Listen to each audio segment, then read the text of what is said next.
Abre aspas, o primeiro jornal multidigital do eixo SP-Rio. Abre aspas.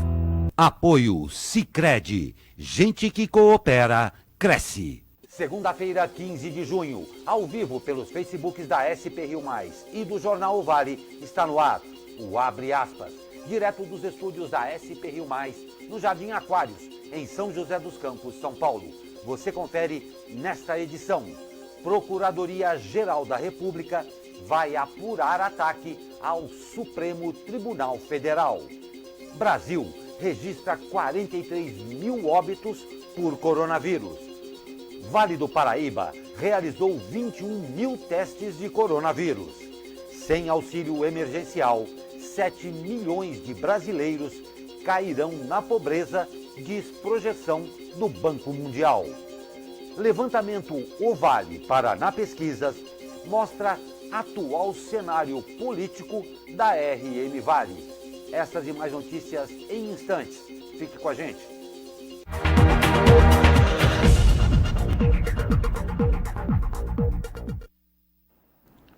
15 de junho, muito bom dia. Estamos de volta ao vivo com o Abre Aspas desta segunda-feira. Comigo, Douglas Cruz. Muito bom dia, Douglas. Vamos lá, Glauco, para mais uma metade de mês aí, né? Mais uma segunda-feira. Lembrando, como sempre, que estamos ao vivo e você pode participar aqui conosco da live do Jornal Abre Aspas, deixando o seu comentário, seja no Facebook, no Instagram. Participe aqui conosco, assim como já fez a Eugênia Minicucci, que manda aqui bom dia a todos. Deixa eu pegar mais um aqui, só um segundo.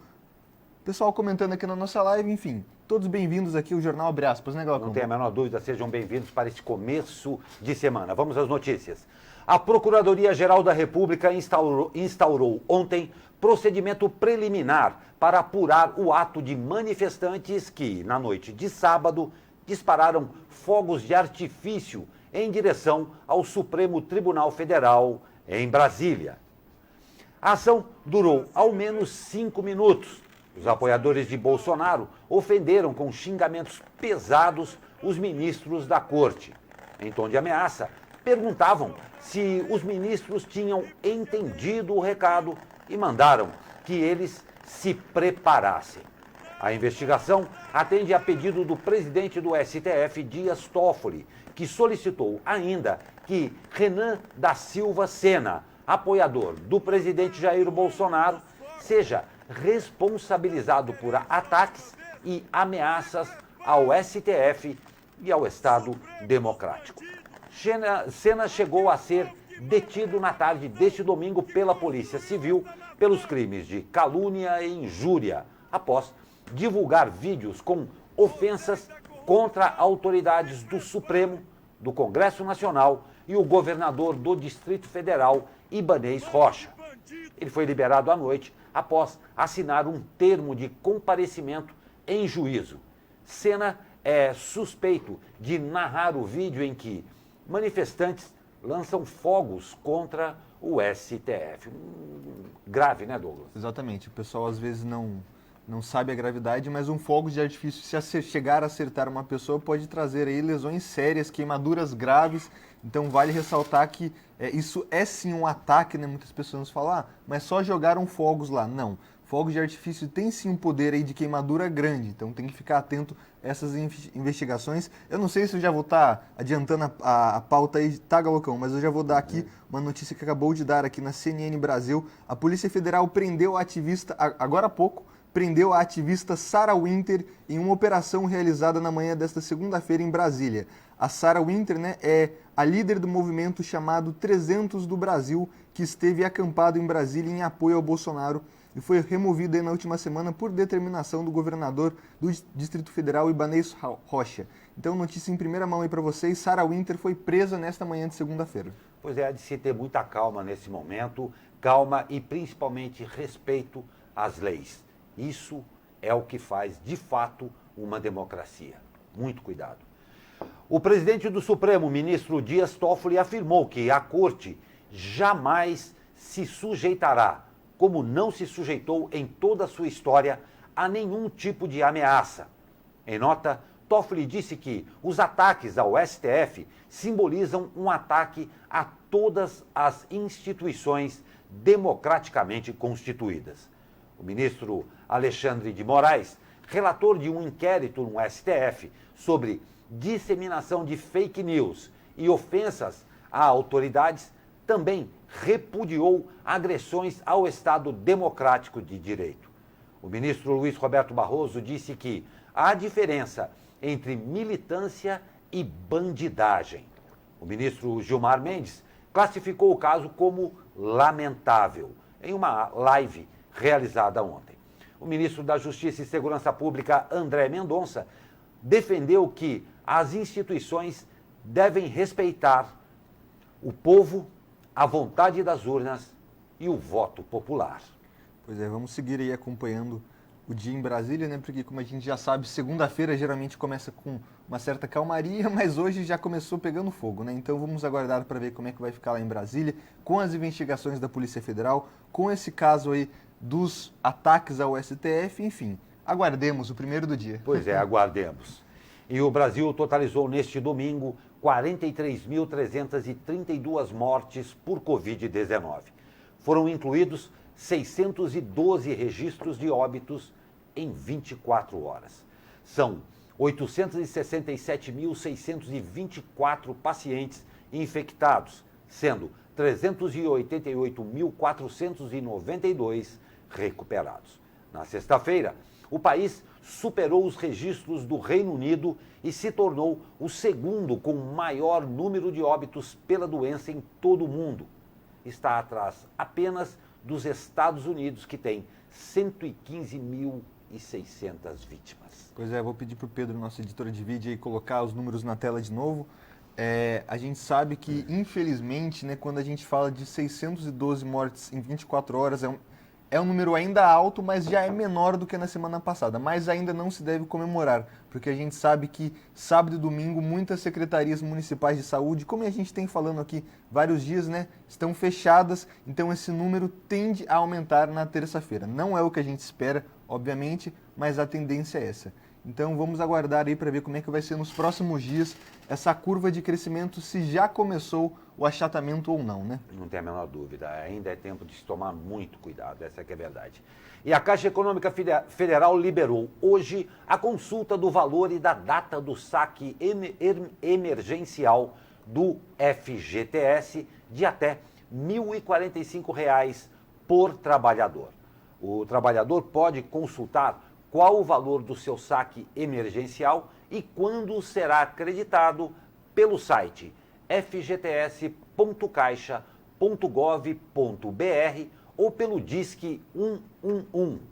A consulta poderá ser feita também pelo aplicativo do FGTS e pelo Internet Banking da Caixa, a partir de sexta-feira, dia 19. O trabalhador que escolher não fazer o saque emergencial deve informar a Caixa pelo menos 10 dias antes da data de crédito prevista. E 7 milhões de brasileiros podem ser empurrados para a pobreza neste ano. Se os mecanismos de transferência de renda emergencial adotados pelo governo não atingirem os mais vulneráveis ou forem suspensos antes de terminar os efeitos da Covid-19. O diagnóstico é do Banco Mundial, que acaba de rever sua projeção de contração da economia do Brasil em 2020 para 8%. Com o distanciamento social imposto pelo coronavírus, a reversão econômica atingiu principalmente os trabalhadores informais e autônomos, trazendo consigo o risco aí de uma explosão da pobreza. Pelas contas do Banco Mundial, o total de brasileiros pobres pode saltar de 41,8 milhões em 2019 para 48,8 milhões em 2020, número correspondente a 23% da população. Esse cálculo considera as pessoas que vivem com menos de $5,50 por dia.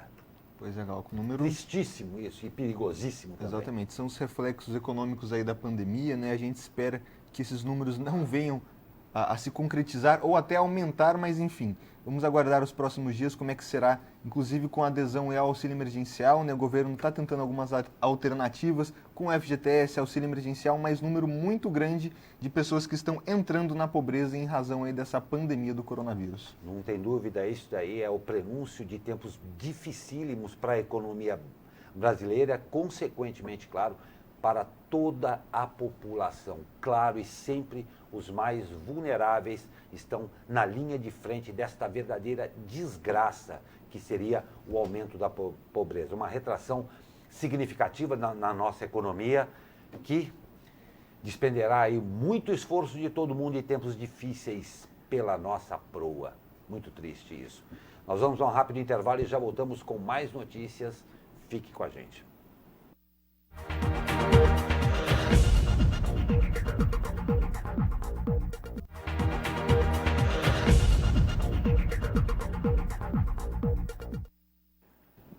Nove horas e 58 minutos, estamos de volta com abre aspas desta segunda-feira.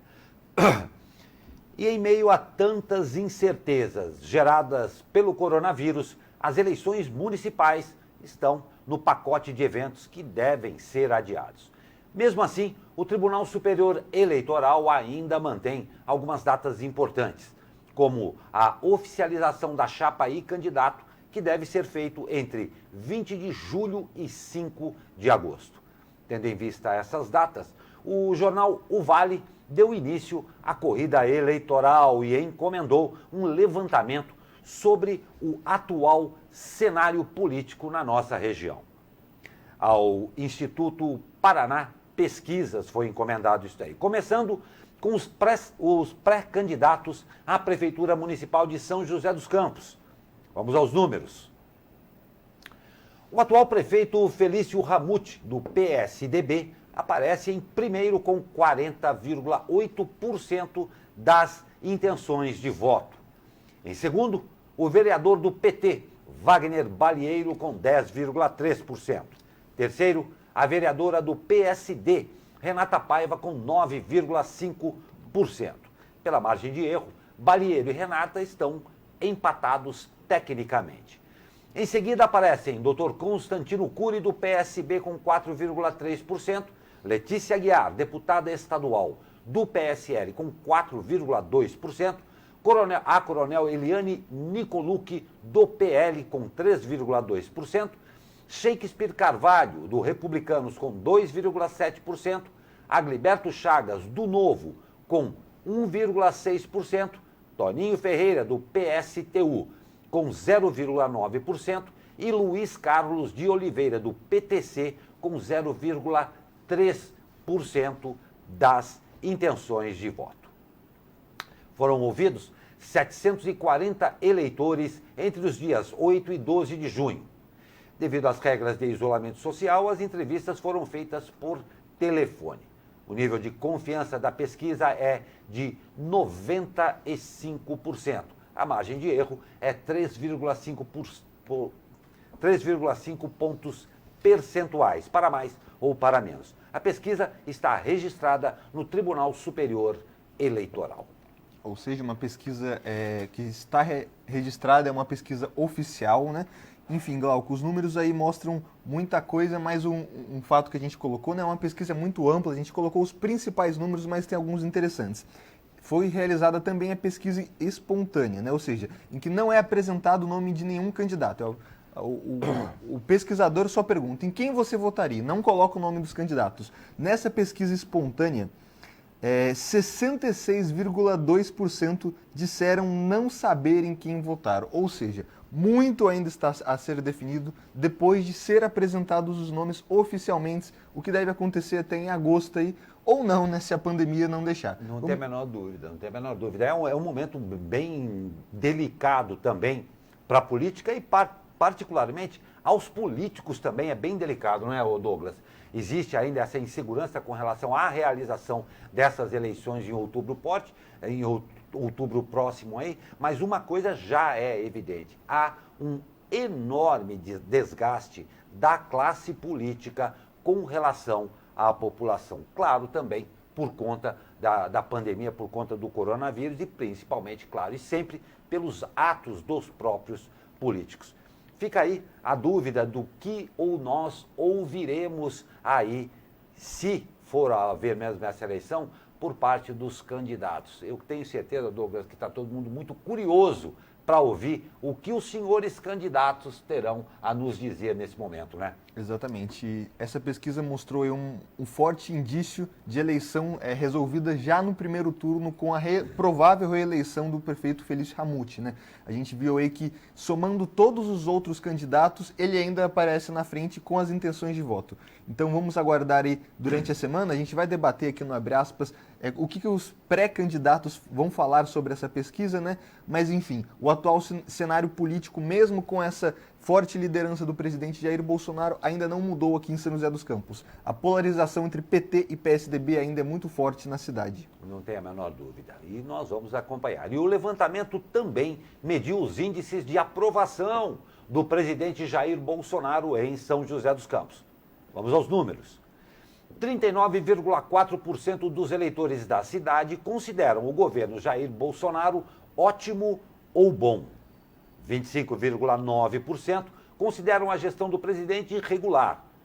33% dos entrevistados consideram a gestão Bolsonaro ruim ou péssima.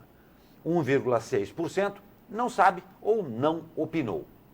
O levantamento O Vale Paraná Pesquisas também questionou se os eleitores aprovam ou desaprovam a administração de Bolsonaro. 51,6% dos entrevistados responderam que aprovam e 43,4% afirmaram que desaprovam. Aqueles que não sabem ou não quiseram opinar somaram 5%. Eu vou pedir para o Pedro colocar os números na tela de novo aí da aprovação do presidente Jair Bolsonaro.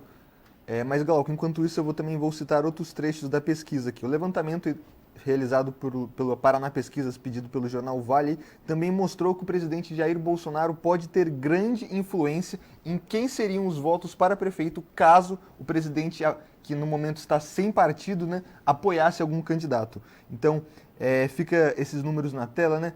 Ótimo ou bom, 39,4%, péssimo ou ruim, 33%. Uma margem aí muito parecida, praticamente empatada, né? Então vale ressaltar que o presidente ainda tem uma base muito sólida aqui na nossa cidade. Não tem dúvida, nós estamos caminhando aí para outubro, no aguardo das decisões aí do Supremo com relação às eleições, mas o fato é o seguinte, em todos os níveis, também devido à pandemia, as coisas ainda estão por acontecer. Douglas falou muito bem a respeito da grande influência que tem a posição do governo frente às eleições que vêm por aí, mas não tenha a menor dúvida de que os políticos vão precisar se mexer muito, mas muito mesmo, para ganharem aí, angariarem a simpatia e principalmente o voto dos eleitores que, para falar uma linguagem bem popular, estão pelas tampas. Lembre-se, o Brasil ainda está indo, como acabamos de ler aqui, para uma retração econômica muito séria. Não vai ser brincadeira, não vai ser mesmo. E fechando a trinca do Executivo, o levantamento de O Vale, encomendado a Paraná Pesquisas, também mediu os índices do governador do estado de São Paulo, João Dória, em São José dos Campos. Vamos aos números. 26,5% dos eleitores de São José dos Campos consideram o governo de João Dória ótimo ou bom. 36,6% responderam que a gestão do governador é regular. 35,1% dos entrevistados consideram a gestão Dória ruim ou péssima. 1,8% do eleitorado não sabe ou não opinou. A pesquisa também questionou se os eleitores aprovam ou desaprovam a administração de Dória. 43,6% dos entrevistados responderam que aprovam e 50,4% afirmaram que desaprovam. Aqueles que não sabem ou não quiseram optar somaram 5,9%. Douglas, é o que a gente havia acabado de comentar aqui a respeito dos estragos que já foram feitos por conta, principalmente, das atitudes durante a pandemia. Exatamente. Né? A gente não colocou aqui, porque como a gente falou, é uma pesquisa muito extensa, que tem vários trechos que podem ser analisados, incluído da pandemia, tanto na avaliação do presidente Jair Bolsonaro quanto na do João Dória. Vou pedir para o Pedro colocar o número na tela de novo, e antes disso eu vou começar aqui a falar. A pesquisa questionou também, como eu falei, como os eleitores avaliam a atuação de Dória no enfrentamento ao coronavírus. Então a gente tem os números aí que a aprovação do governo Jair, do governador João Dória caiu muito, 26,5% e 35%, ou seja, uma reprovação muito maior aí do que a aprovação. Vou pedir para o Pedro retirar agora que eu vou falar outros números, ou seja, agora falando sobre como o governador João Dória está lidando com a pandemia para os eleitores aqui da cidade, né?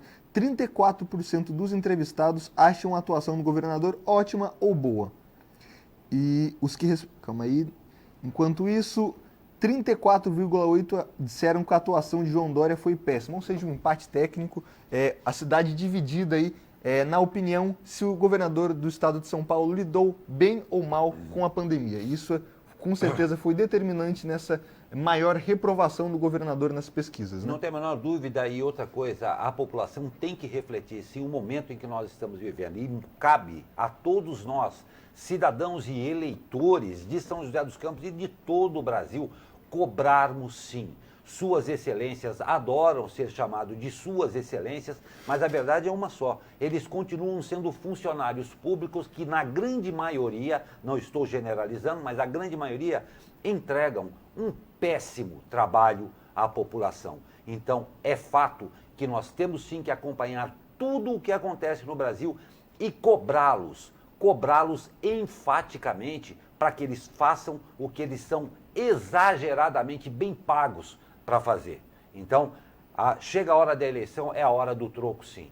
Consciência, civismo, democracia, mas cobrança. Cobrança e sem perdão, porque eles ganham muito para fazer isso. E a Prefeitura de São José dos Campos confirmou mais uma morte no sábado, chegando a 59 óbitos no total. A vítima é uma idosa de 87 anos que estava internada desde o dia 29 de maio. São José registra também 1.493 casos confirmados e outras 12 mortes suspeitas. Cuidado.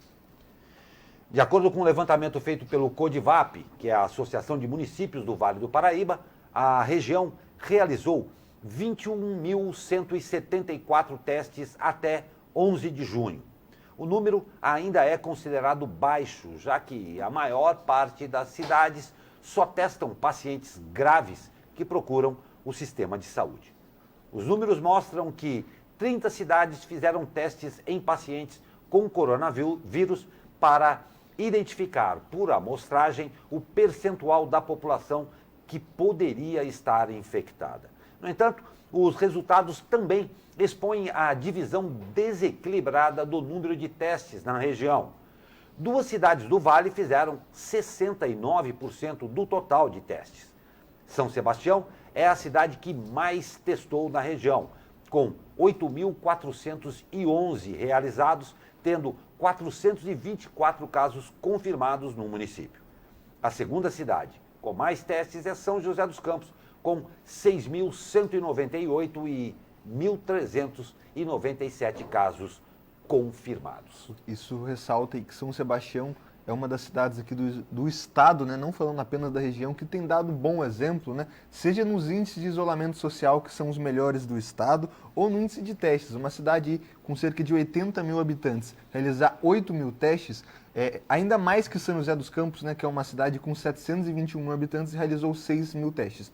Isso comprova aí que as cidades aqui da região tem que aumentar o número de testagem, porque o número de subnotificações, ou seja, aquelas pessoas que ainda não apresentaram sintomas ou que já apresentaram e já se curaram da doença, pode ser maior. Inclusive, a Prefeitura de São José dos Campos realizou 2 testes já, que apontaram que cerca de 3% da população já pegaram o coronavírus, seja eles atuantes ou já recuperados. Ou seja, isso dá mais ou menos, aqui a gente está falando de 721 mil habitantes, 22 mil pessoas provavelmente já contraíram a doença na cidade. Um número bem alto, né? Bem maior do que os registros oficiais. Muito, muito alto mesmo, e nós não falamos nenhuma vez ainda, isso tudo ainda não acabou. É necessário, é premente que nós todos tenhamos muito cuidado. E ter cuidado significa respeito ao próximo.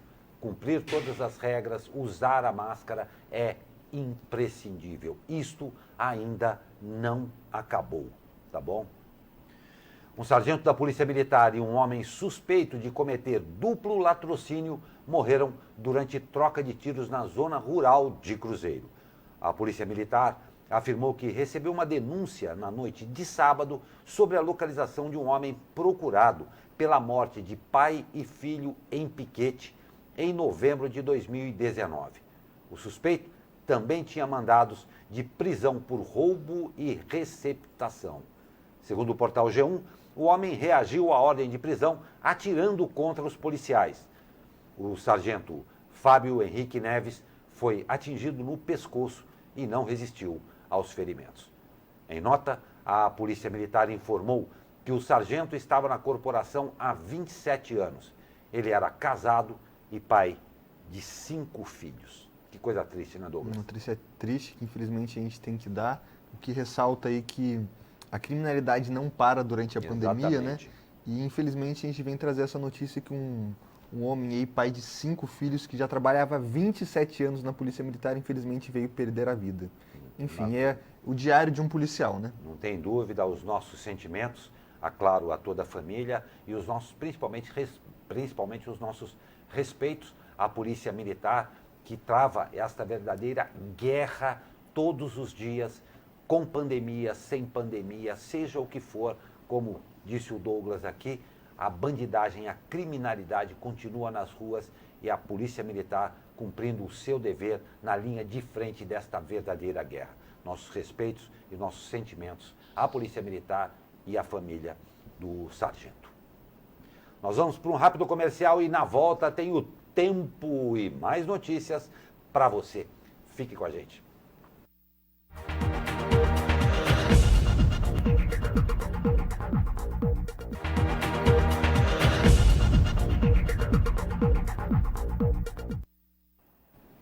(10h17), voltamos ao vivo com Abre Aspas desta segunda-feira. E nós vamos começar. Você tem aí comentários, participações? Tem um single como eu acabei aí com a nossa correria aqui, com as matérias das eleições, a prisão da Sarah Winter em Brasília. Acabei não lendo os comentários aqui do Facebook. Vamos lá, Glauco. Eugênia Minicucci, Jaque Rodrigues, Sheila de Moraes mandam aqui bom dia. A Sheila ainda manda muitas bênçãos para você também, Sheila. Luizão manda bom dia, Jornal Abre Aspas. Fala lá de Cruzeiro. Radialista Gino Filho manda bom dia, falando que está nos ouvindo lá de Ouro Preto. Elza manda aqui pra gente também bom dia, fala lá de Jacareí, São Paulo. Deixa eu pegar mais comentários aqui na nossa live. O Douglas Xavier dá sua opinião política aqui sobre a nossa pesquisa eleitoral de São José dos Campos. Eulália Ferreira manda bom dia a todos. E Valderi Teixeira também bom dia. Ótimo dia para vocês. Continuem participando aqui da live do Jornal Abre Aspas. Exatamente. Muito, muito legal tê-los conosco. Muito bom dia, muito boa semana a todos. E vamos com foco, fé e força, porque é assim que a gente vai fazer a diferença. Mas vamos saber, falando em tempo, como é que fica o tempo para hoje, para esse comecinho de semana. E ele está de volta, olha só que bacana. Fala, meu amigo Caio Souza, muito bom dia. Fala, Glauco Turzi, muito bom dia. Após a passagem de uma frente fria, ventos úmidos vão soprar de quadrante sul e vão deixar o tempo um pouco mais instável nesta segunda-feira. O dia será de céu predominantemente nublado, mas podemos ter aí rápidos períodos de sol entre nuvens. E também pode haver chuva fraca em pontos isolados a qualquer momento do dia. As temperaturas ficarão amenas. Máxima de 22 graus no Vale do Paraíba, 21 em São Paulo e no litoral e 16 na Serra da Mantiqueira. A tendência é de que amanhã, a terça-feira, ainda tenha bastante nebulosidade, mas a partir de quarta, aí sim o sol brilha com bastante força e deve ficar presente aqui pelo menos até o domingo. Caio Souza, direto da sala de operações do Tempo Vale para o Jornal Abre Aspas. Muito obrigado, Caio Souza. Um grande abraço a você e a todos aí desse grande parceiro que é o Tempo Vale. E parece que o tempo vai ficar bom essa semana, porque a semana que vem, para aqueles que têm medo, chega o inverno, mas pelo jeito vai ser ameno, pelo menos neste princípio, né, Douglas? A gente espera, né? Porque o frio tá aí e quando o frio aqui na nossa região chega, né? Ele chega... Não é brincadeira, não. Chega com força. Eu sou suspeito porque eu gosto do frio, então que venha, seja bem-vindo. E os Estados Unidos registraram 382 mortes relacionadas ao coronavírus nas últimas 24 horas, elevando o número de mortes para 115.729, de acordo com o registro de domingo da Universidade Johns Hopkins. Conforme matéria do G1, esse foi o menor saldo de 24 horas desde o pico em meados de abril. A média recente era em torno de 800 mortes ou mais. Os Estados Unidos é o país mais atingido na pandemia, com o maior número de mortes e o maior número de infecções, mais de 2 milhões. Novos casos de coronavírus e hospitalizações em números recordes foram registrados em vários estados norte-americanos, incluindo Flórida e Texas, no momento em que a maioria dos governos estaduais realiza a reabertura de atividades econômicas e o presidente Donald Trump planeja um comício eleitoral em local fechado em Tulsa, Oklahoma. O governo admite novos surtos dos casos de coronavírus em alguns estados, mas insiste que não haverá mais uma paralisação da economia se surgir uma segunda onda de infecções. Continua sério o negócio nos Estados Unidos também. Apesar de a gente ver a gravidade dos casos, a gravidade de uma provável segunda onda, 324 casos em 24 horas ainda é a metade dos números do Brasil. O que ressalta que o nosso país aqui, que é o segundo em maior número de mortes no mundo, pode ser aí um dos novos epicentros da pandemia. Portanto, a gente sempre ressalta que os cuidados individuais devem ser mantidos. O comércio está reabrindo, mas não quer dizer que a gente tem que parar de tomar cuidado. Não tem a menor dúvida. Em contrapartida, olha só, o Paraguai não registra novas mortes pela pandemia de Covid-19 há 30 dias, mantendo 11 mortes desde o primeiro caso relatado em 7 de março. Observou hoje o vice-ministro da Saúde, Juan Carlos Portillo. O país está passando pela fase 3 para retomar a atividade, que inclui a abertura de estabelecimentos gastronômicos, instituições de ensino superior para uso de laboratórios e defesa de testes, abertura de academias, esportes individuais, salas de cinema e drive-ins, respeitando aí o distanciamento social, além de serviços religiosos para não mais de 20 pessoas, entre outros aí. Conforme matéria do UOL, o fato de ser um país mediterrâneo, que é aquele que não tem saída para o mar, além das drásticas medidas de isolamento ordenadas pelo governo desde o início da crise da saúde, são consideradas aí conquistas que determinam agora os resultados favoráveis, claro, nas estatísticas. Né? Fizeram certo desde o começo. Exatamente. Né? Certo, unificado, né? Porque a gente sabe que em muitos países, inclusive aqui no Brasil, alguns estados tiveram que tomar atitudes separadamente, determinação da justiça, enfim. Uma medida unificada, uma medida rápida que conteve aí 30 dias sem mortes por coronavírus no Paraguai. Glauco, alguns comentários aqui. O Luciano Moraes, Juliana Nevio, Neuza Lino manda um bom dia pra gente e a Juliana ainda fala aqui, bom dia aqui no friozinho. Ótima segunda-feira, um pouco gelada para vocês aí. Pois é, mas se prepare porque o friozinho está chegando. Aproveita essa semana que ainda vai ser ameno aí, tira as blusinhas, tira os cobertores e mantinhas para tomar aquele sol e aquele arzinho para matar os ácaros aí, né? Porque olha, é bom se preparar, porque como o Douglas falou, quando o frio chega aqui na nossa região, não é brincadeira. E vamos de esporte. A joseense Pamela Rosa, campeã mundial de skate street, vai participar nesta terça-feira, ou seja, amanhã, a partir das 18 horas, de uma live do programa Cidade Cidadã, da Prefeitura de São José dos Campos. A entrevista será transmitida pelo Instagram. A atleta irá falar sobre sua carreira, as competições previstas para depois da pandemia, entre as quais claro, as Olimpíadas de Tóquio em 2021, que está sendo aguardado demais aí, e como ela vem treinando para manter a forma física e técnica durante esse período de restrições. Pamela deverá reforçar junto aos jovens, claro, as recomendações de prevenção à doença causada pelo novo coronavírus, como evitar aglomerações e não deixar de usar máscaras. Outro tema da pauta será um recado aos estudantes do ensino médio para aderirem à plataforma de estudos oferecida pela rede estadual de ensino via internet, né? E para acessar a live aí na terça-feira, basta entrar na página @São José Jovem do Instagram, tá? @São José Jovem aí no Instagram. Exatamente. Para quem não sabe, a gente acabou de citar aí Pamela Rosa, campeão mundial de skate. A gente está falando das Olimpíadas de Tóquio, né?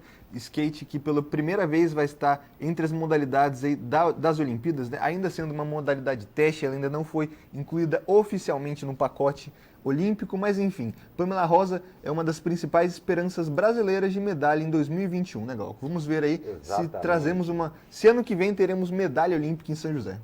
Pois é, né, o Douglas? E como a gente estava falando aí, muito esperado, porque foi uma quebra total de ritmo para os atletas e uma frustração muito grande para aqueles que fazem toda uma logística para o treinamento para chegar no seu ápice nas Olimpíadas, mas infelizmente a pandemia literalmente pegou todo mundo de calça curta. Mas a gente espera aí que a nossa querida Pamela aqui consiga dar essa volta por cima e com certeza, independente do resultado, nós temos certeza de que ela vai representar São José dos Campos e o Brasil dignamente, seja quando for essa Olimpíada, né? Exatamente. Vamos aguardar aí ano que vem, né? A gente espera que as Olimpíadas sejam realizadas com todas as condições sanitárias, né? Mas puxando a sardinha aqui para a Pamela, que ela traga uma medalha para São José, né? Não tem a menor dúvida. Torcida é o que não vai faltar nessa região aqui.